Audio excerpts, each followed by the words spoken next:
الحمد لله نحمده ونستعينه ونستغفره ونؤمن به ونتوكل عليه ونعوذ بالله من شرور أنفسنا ومن سيئات أعمالنا من يهد الله فلا مضل له ومن يضلل فلا هادي له ونشهد أن سيدنا ومولانا محمدا عبده ورسوله. أعوذ بالله من الشيطان الرجيم. بسم الله الرحمن الرحيم. إنا أنزلناه في ليلة القدر وما أدراك ما ليلة القدر. ليلة القدر خير من ألف شهر.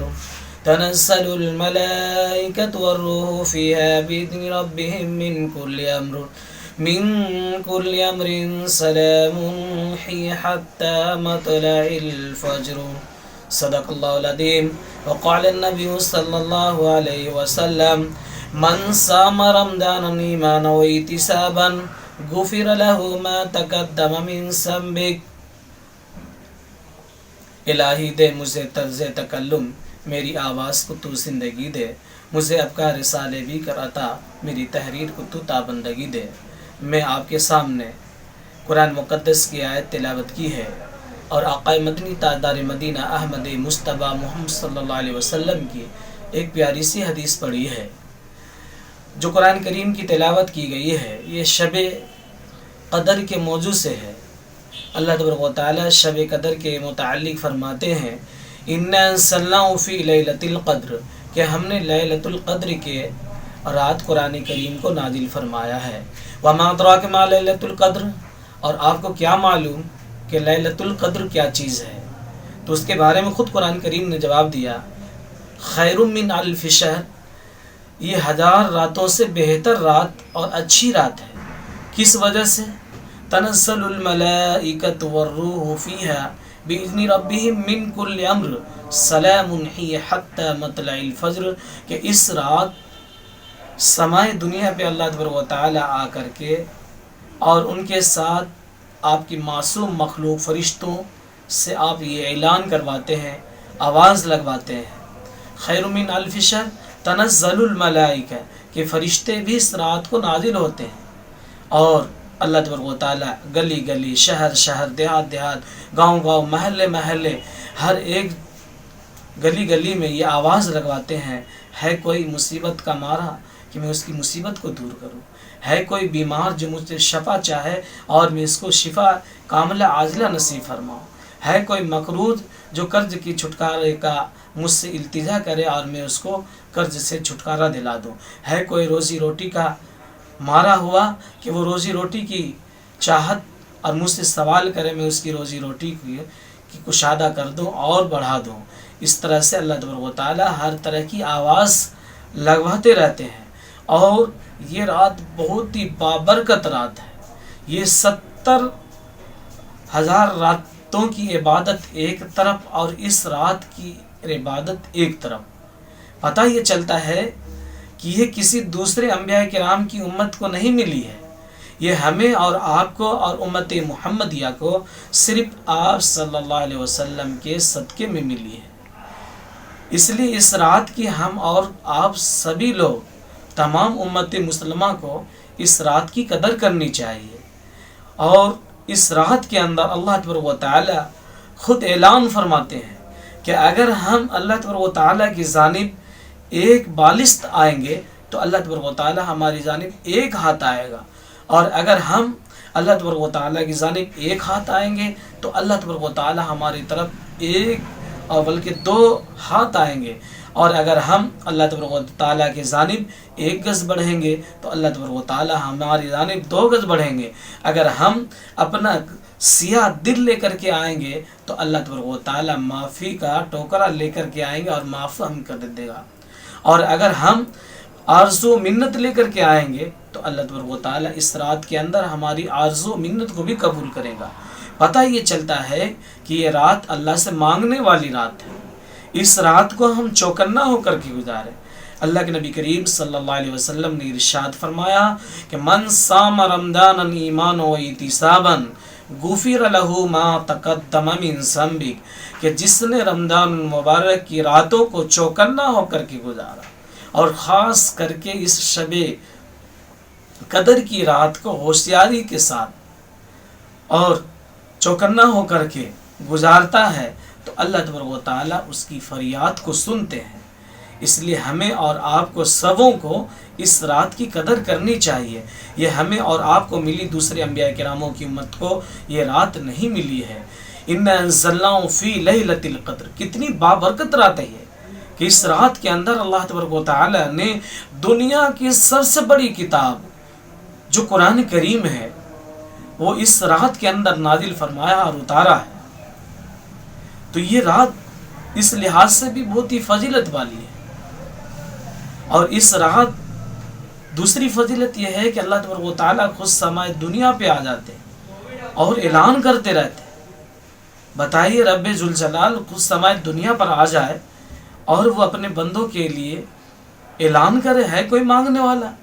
اور پھر بھی ہم نہ مانگیں، آپ نہ مانگیں، تو یہ ہماری محرومی اور ہماری بدنصیبی ہے کہ اللہ تبارک و تعالیٰ دینے والا تو خود ہمارے دروازے پر آیا ہو اور ہم پھر اللہ تبارک و تعالیٰ سے نہ لیں، اللہ تبارک و تعالیٰ کو راضی نہ کریں، تو یہ ہماری نادانی ہے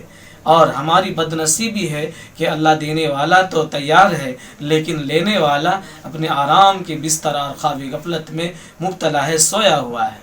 اس لیے اس رات کو ہم چوکنا ہو کر کے گزاریں، اور یہ رات بہت ہی بابرکت والی رات ہے۔ اللہ کے نبی کریم صلی اللہ علیہ وسلم نے جو ارشاد فرمایا، من صام رمضان، جو رمضان المبارک کی بابرکت رات کو چوکنا ہو کر کے گزارے گا، شب قدر کی رات کو چوکنا اور ہوشیاری سے گزارے گا، تو اللہ تبارک و تعالیٰ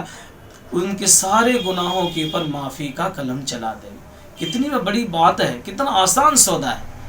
کہ ہم نے سال بھر گناہ کمایا ہے، اللہ تبارک و تعالیٰ کو ناراض کیا ہے، لیکن یہ ایسی گھڑی ہے، ایسی رات ہے کہ اللہ تبارک و تعالیٰ اعلان فرما رہے ہیں کہ ہے کوئی مجھ سے روٹا ہوا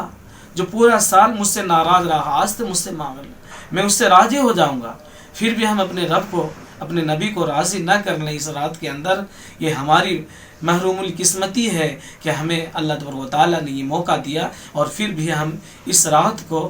اپنی گناہوں کی بخشش کا اور معاملہ نہ فرما لیں، یہ ہمارے لیے بہت بڑی بدنصیبی ہے۔ اس لیے ہم کوشش کریں کہ اللہ تبارک و تعالیٰ نے ہمیں اور آپ کو جو یہ شب قدر کی رات عطا فرمائی ہے، اس رات کو ہوشیاری کے ساتھ اور عبادتوں کے اندر گزاریں، تنہائیوں میں روئیں، گر گرائیں، اور اگر رونا نہیں آ رہا ہے رونے کی ایسی شکل بنا لیں۔ اللہ تبارک و تعالیٰ ہمارے دلوں کو دیکھتا ہے کہ بندہ کس نیت سے مجھ سے مانگ رہا ہے، کیا مانگ رہا ہے۔ اگر ہمیں رونا نہیں آتا ہے تو ہم رونے والی شکل بنا کر کے، ایک بھکاری بن کر کے، اور اللہ تبارک و تعالیٰ نے جو ہمیں ہاتھ دیے ہیں، اللہ تبارک و تعالیٰ کی جانب ہاتھ پھیلائیں اور اللہ تبارک و تعالیٰ سے مانگیں، یا اللہ تبارک و تعالیٰ یقیناً ہم تو گناہ گار ہیں، خطا کار ہیں، سیاہ کار ہیں، بدکار ہیں، پھر بھی تیرے پیارے نبی کی امت، یا اللہ اپنے نبی کے صدقے طفیل میں اور اس شب قدر کے صدقے طفیل میں ہم تمام لوگوں کے گناہوں کے پر معافی کا قلم چلا دے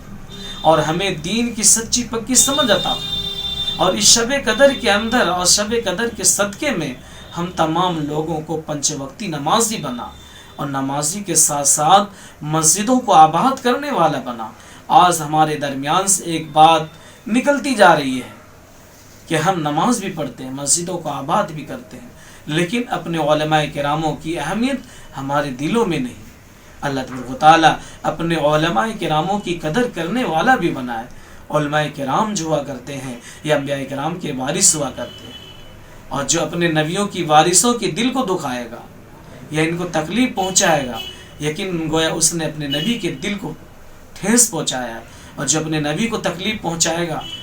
پھر اللہ کے نبی کریم صلی اللہ علیہ وسلم اور وہ آخرت کا معاملہ ہے کہ پھر ہمارا ٹھکانہ کہاں ہوگا۔ اس لیے شب قدر کی رات کے اندر ہم یہ دعا کریں، یہ اللہ تبارک و تعالیٰ سے مانگیں کہ اللہ تبارک و تعالیٰ ہمیں اپنے علماء کراموں کی قدر کرنے والا بنائے، ان کی صحبتوں میں بیٹھنے والا بنائے، ان کی باتوں کو سننے والا بنائے، ان کے سے کچھ سیکھنے والا بنائے۔ آج ہمیں آتا جاتا کچھ نہیں ہے، کسی طرح کا کچھ علم نہیں ہے، لیکن اگر دیکھتے ہیں تو ہر کم پڑھا لکھا یا جس کے پاس علم نہیں ہے وہ بھی ایک عالم کے سامنے فتویٰ بگاڑتا ہوا اور مسئلہ بتاتا ہوا نظر آتا ہے۔ یہ ہماری بہت بڑی بد نصیبی ہے کہ ہم اپنے علماء کراموں کے سامنے اپنی زبانوں کو کھولتے ہیں۔ علماء ہمارے وارث، نبیوں ہمارے رہبر ہیں، اور ہمارے نبی کریم صلی اللہ علیہ وسلم نے یہ ذمہ داری اپنے قوم کی امتوں کے علماء کے سر پر تھوپی ہے۔ ہم اپنے علماء کی قدر کرنے والے بنیں اور یہ شب قدر کی رات جو ہے، اس رات کو ہوشیاری سے گزاریں۔ آج رات مانگیں کہ ہم نے پورے سال میں جتنے اپنے لوگوں کو تنگ کیا، یہ تکلیف پہنچی ہے، یا اللہ تبارک و تعالی ہمیں آج شب قدر کے صدقے طفیل میں معاف فرما دیجئے، اور آئندہ اور ہمیشہ ہمیش کے لیے نادم و شرمندہ ہو کر کے اللہ تبارک و تعالی سے دعا کریں، توبہ اور مانیں گا، اپنی غلطی کا احساس کریں اور اللہ تبارک و تعالی سے دعا کریں، یا اللہ تبارک و تعالی یقیناً ہم نے بہت بڑی بھول کی ہے کہ مسجدوں کا رخ نہیں کیا، مسجدوں میں نہیں آئے، نمازوں کا اہتمام نہیں کیا۔ آپ کی پکڑ بہت بڑی اور بہت ہی سخت ہے۔ اللہ کے نبی کریم صلی اللہ علیہ وسلم نے ارشاد فرمایا کہ اگر آدمی جان بوجھ کر کے ایک وقت کی نماز چھوڑے گا تو 74,000 سال اس کو جہنم میں جلنا پڑے گا۔ اب حساب لگا لیں، اگر ایک آدمی 5 وقت کی چھوڑ دے، 2 وقت کی چھوڑ دے تو جہنم میں کتنا اس کو جلنا پڑے گا۔ اس لیے آج مانگنے والی رات ہے، اس رات کو مانگیں کہ ہمیں کچھ ملے یا نہ ملے، ہمارا تعلق مسجد سے ہو جائے، ہم نماز پڑھنے والے بن جائیں، اللہ اور اس کے رسول کا سچا پکا عاشق بن جائیں، اور نمازوں کا اہتمام کرنے والے بن جائیں، اور یہ شب قدر جو ہے یقیناً ہمارے حصے میں آ جائے، اور جتنا ہم نے گناہ کمایا ہے اللہ تبارک و تعالیٰ ان گناہوں کو ہمارے حسنات میں تبدیل فرما دے، ان گناہوں کو ہمارے حسنات میں تبدیل فرما دے، اور ہم جتنا بھی ہم نے گناہ کیا ہے، دن کے اجالے میں، رات کی تاریکی میں، یا پھر بھی جان کر کی ہوں یا انجانے کی صورت میں ہوئی ہو، ہم انسان ہے، گناہوں کا پتلا ہے، لیکن اللہ تبارک و تعالیٰ کی ذات معافی کے لیے تیار ہے، معاف کرنے کے لیے تیار ہے۔ اس لیے ہم اپنے گناہوں کو معاف کراتے رہیں، اور اس شب قدر کی طرح ہر شب قدر کی رات ہمیں عبادت کرنے والا بنائے۔ انہی چند باتوں پر میں اپنی تقریر کو ختم کرتا ہوں۔